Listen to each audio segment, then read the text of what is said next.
What do you think Jewish people focus on in education?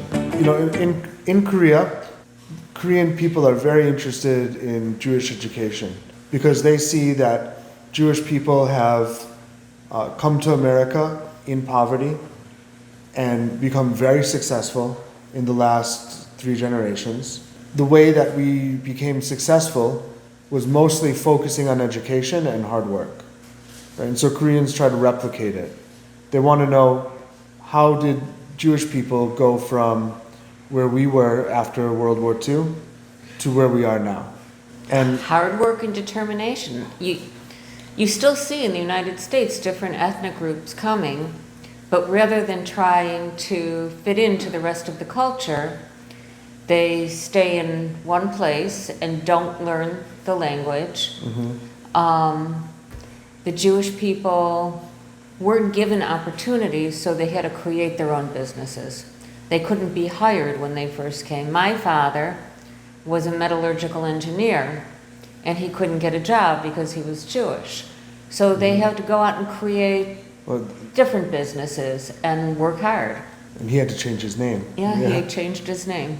So what do you think is different about the way Jewish people educate their kids compared to other people? I can't say it's just hard work, because I think Korean people work very hard. Yeah, they work very hard. They work alone, and we work as units. We're always interacting with each other. Not sending our kids to a school where they have to sit and study. That just doesn't do any good. That's why the name of our channel, 행복한 하브루타.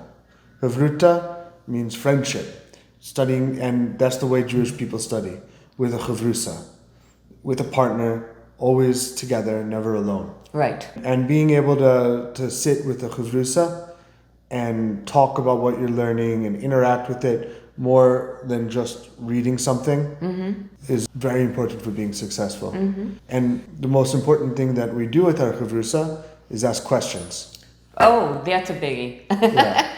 So, yes, Jewish kids ask questions in school all the time and are encouraged to ask questions. Is there ever a bad question? There are no bad questions, just bad people. No. No, I don't think there's ever a bad question if it's asked sincerely.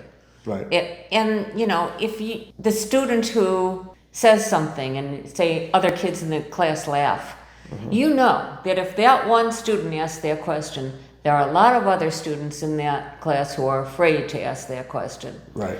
So it's important to always encourage all questions. Somebody needs to know that answer. Right. So. And learning is a build-up. If you miss this step, you're gonna fall before you get to the next step. Right. So you have to ask along the way. You have to keep questioning, because even if you understand something, you never understand it completely. There's always pieces of it that you're missing. You need to see things deeper and deeper and deeper. So asking questions, seeing things from a different angle, seeing things from a different perspective or a different person's point of view really helps you understand it on a deeper, much deeper level. And group discussions do the same thing. Yeah, group discussions too. Very important, because everyone sees something a little different, and you learn from the other people who are discussing. Right. It's very important to always be getting everyone's perspective and asking questions. Correct. And thinking critically. Oh, I taught you so well. Nice. So another thing that Jewish people do different in education is debate. Right? Jewish people love debate. The way that we study Talmud and the way that we study the Bible is all through debate. And when I was especially a teenager, I was very argumentative. But you only wanted to argue the side that you wanted to argue. Right. So fortunately you had teachers who made you argue the other side. Yeah, I remember. I remember having an assignment once about zoos. Yeah. That was a biggie. Yeah, and I was supposed to argue for zoos being okay, but I thought they were evil. And I begged the teacher to let me change, and she wouldn't. And then I did it from the other perspective, and I learned a lot. How did you deal with me when I was wanting to debate everything? I would debate with you, no problem. I'm a pretty good debater. Yeah, you are. I would debate, but I would only debate as long as it made sense. I think that sometimes kids, if they're not winning that debate, will take it into an area where nothing they're saying really makes sense. They just want to win. And then you just have to cut it off. Right. And say, you know what, I'll wait for you to be able to come back into this discussion. Yeah. I'll wait is a very, very important thing in teaching and learning.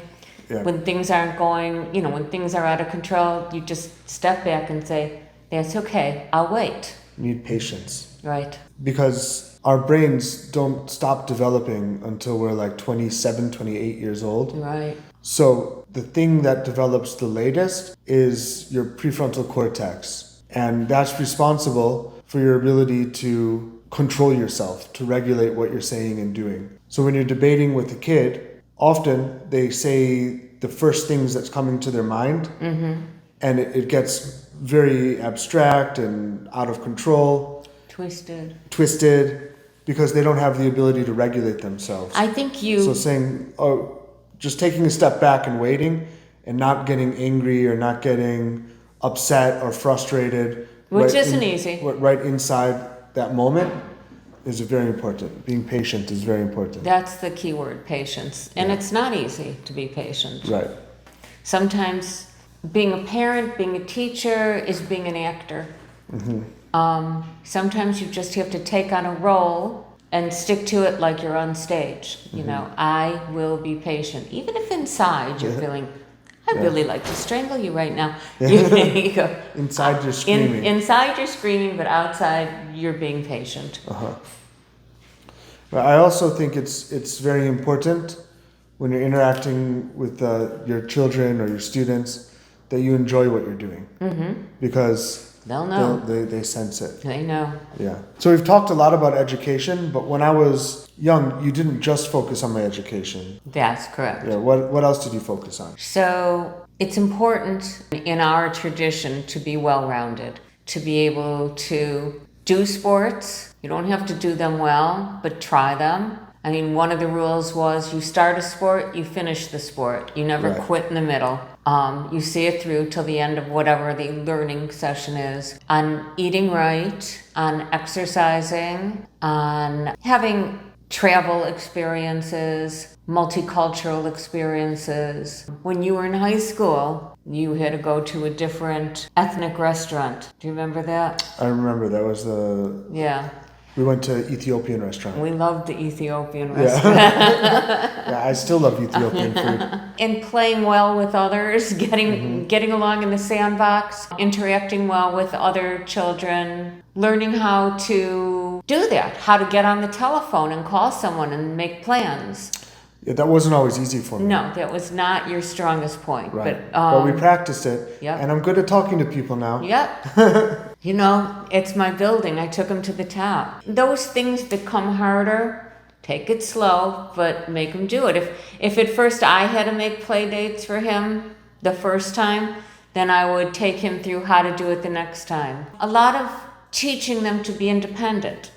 When we would travel, I would give Justin and his sister the airline tickets and say, get me to the gate, and I would follow them. And they would have to learn to read the signs and follow what they thought was the right way to go. I didn't put them in danger, but I made them think of how to do it. Right, we always had to think about everything. Right, you have to think. What did you do when I was too focused on one thing? Was I ever too focused on one area and you needed to make sure that... you would stop it, like video games. Video games. Video games. No, you're only allowed to do this many hours, and then you have to do something else, or you lose the machine. Right. So playing video games in itself is not fine. bad. No. But playing it too much can be horrible. Right. If I could have played games just a little bit and then not been obsessed with them, that would have been fine. Right. But when you see it, you start to cross that line. Right. Then you have to put a stop to it. And the other thing you have to pay attention is video games in solitary mode or participating with other children. Right. When you play it alone all the time, you're not developing any social skills, which are really important to life. You have to interact with other children doing it. Right, but so many games nowadays are very interactive online. That's good. With other kids. And also kids, they call each other and then play the games together. Right. Yeah. The other thing that was important in our lives was the next step of education. And I think virtually no Jewish parent will let their child get off without going to higher education. It has to be done. Yeah, when I was growing up, every kid was expected to go to university. Every child. Yeah. And sometimes all Jewish kids. Right. Yeah. And sometimes that meant parents having to give stuff up for themselves because they were focused on how to get, even if it meant giving up their own personal things to be able to get their children tutors if they needed them. Right. Or to be able to pay for a good school when it doesn't always come that easily. Right. Jewish parents will give up everything. Yeah, Korean parents are very similar. Okay. Like that. They give up everything for education. When I was growing up, it wasn't always easy. There were a lot of difficult times and a lot of emotional times. How did you handle sharing your emotions with me? We talked. We talked? We talk, not in the moment. You can never talk in the moment of anger. Never. Because when people are angry, they don't hear you. But you wait, and when you get past that moment, you discuss how you felt in that moment. I was very disappointed in you. You hurt my feelings. I felt sad because of this. A lot of I statements, not you statements. You don't accuse the child. You say, I felt this way. And then the child isn't threatened by that. Right. There's a very big difference. There's a big difference between saying, you were such a bad kid, and I felt very sad when you did that. Right. Big difference between those two things. I didn't like what you did is way different than I don't like you right now. Right. Yeah, Korea, some parents did that mistake, even on the street, public area. Well, we would see that as well, where parents would be reprimanding their children in public or yelling at them if they were crying. It doesn't go. That's not good. That's not good, and I think in the Jewish tradition we would never do that. You walk with your child out of the situation, you find a place to time out, but you never reprimand them in public. It's very good to separate yourself from the situation. Right. Have time to think about it. Make statements that are I statements, not you statements. Have a dialogue. Have a relationship. So when I was growing up, you were very affectionate with me too. You're always telling me I love you. Baby, I love you. Mwah. Right? Yes. Was that something that you thought about, that you had to? I think it just came natural to me because I was raised by Jewish parents and that's what we do. None of us ever hang up the phone without saying I love you. Yeah, never. Never ended a conversation with anything but I love you. I've talked a lot about how I was raised by a Jewish mother and all of the things that I learned from my Jewish mother. But you're also raised by a Jewish mother. What are some of the things that you learned from her, or what are some things that you do differently from her, or how you were raised?